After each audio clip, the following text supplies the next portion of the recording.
جو مضمون آ رہا ہے قرآن مجید میں بہت ہی اہم مضمون ہے۔ فَأَمَّا الْإِنسَانُ إِذَا مَا ابْتَلَاهُ رَبُّهُ فَأَكْرَمَهُ وَنَعَّمَهُ فَيَقُولُ رَبِّي أَكْرَمَنِ۔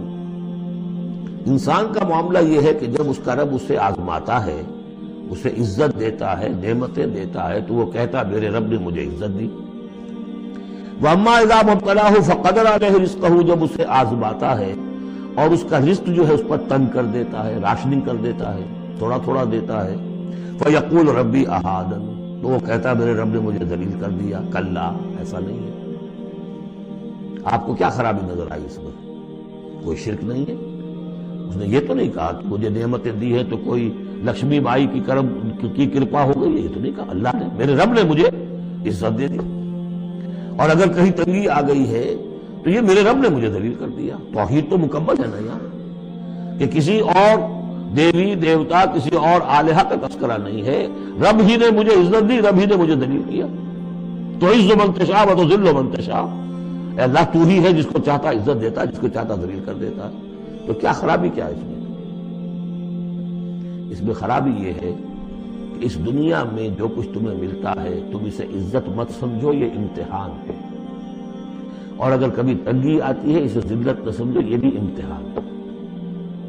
یہ برابر ہے، یہ تم نے اسے عزت سمجھا دھوکہ کھا گئے، اس کو ذلت سمجھا دھوکہ کھا گئے۔ چاہے توحید انٹیکٹ ہے آپ کی، لیکن توحید جو ہے وہ تو یوں سمجھیے کہ جڑ بنیاد ہے نا ہدایت کی، اس سے اوپر بھی تو منزلیں ہیں ہدایت کی کہ نہیں؟ یہ امتحان ہے۔ ایک لفظ جو کامن ہے، اذا ما ابتلاہ ربہ فاکرمہ، جب اسے ابتلا میں ڈالا اور ابتلا میں عزت دی۔ دیکھیں اب کرتا کیا ہے، صبر کر، یہ شکر کرتا ہے، اپنی جو بھی ہم نے اس کو نعمتیں دی ہیں وہ حقداروں کو ان کے حق ادا کرتا ہے کہ نہیں کرتا ہے۔ یہ عزت نہیں ہے، عزت تو تب ہوگی جب تم اس امتحان میں پورے اترو گے۔ ذالک یوم التغابن، وہ تو قیامت میں پتہ چلے گا کہ کس کے لیے عزت تھی کس کے لیے نہیں۔ کسی کو تنگی دی ہے تو یہ ذلت نہیں ہے، دیکھنا ہے صبر کرتا ہے کہ نہیں کرتا۔ کہیں یہ بالکل مستر ہو کر اور اپنی عزت نفس جو ہے ہتھیلی پر رکھ کر لوگوں کے سامنے مانگنے کے لیے تو نہیں نکل جاتا، پتہ چل گیا نا۔ تو یہ امتحان ہے۔ تو پہلا درجہ سمجھیے کہ چاہے فراوانی ہو، عیش ہو، آرام ہو، دولت ہو، یہ بھی امتحان۔ تکلیف ہے، رنج ہے، محنت ہے، مشقت ہے، اسرت ہے، تو یہ بھی امتحان، دونوں برابر ہو گئے۔ اب بھی ہدایت اس سے اوپر بھی ہے ایک۔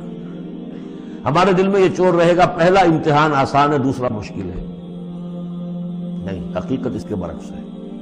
پہلا مشکل ہے، یہ دولت میں رہ کر بھول جانے کا آپ کے اندر زیادہ امکان ہے۔ میں حدیث آپ کو سنائی تھی، ما قل و کفا خیر مما کثر و الہا، اگر زیادتی ہوگی دولت ہوگی تم اللہ کو بھول جاؤ گے تو زیادہ سخت نقصان یہ ہے، زیادہ بڑا امتحان یہ ہے۔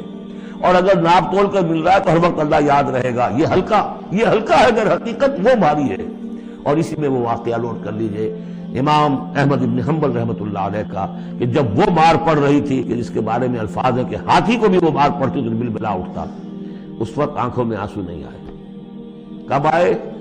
جب بادشاہ وقت، خلیفہ وقت کا ایلچی آیا ہے اشرفیوں کے توڑے لے کر کہ یہ بادشاہ نے آپ کے لیے نذرانہ بھیجا ہے، تب رو پڑے، اے اللہ میں اس امتحان کے قابل نہیں ہوں، یہ امتحان سخت ہے۔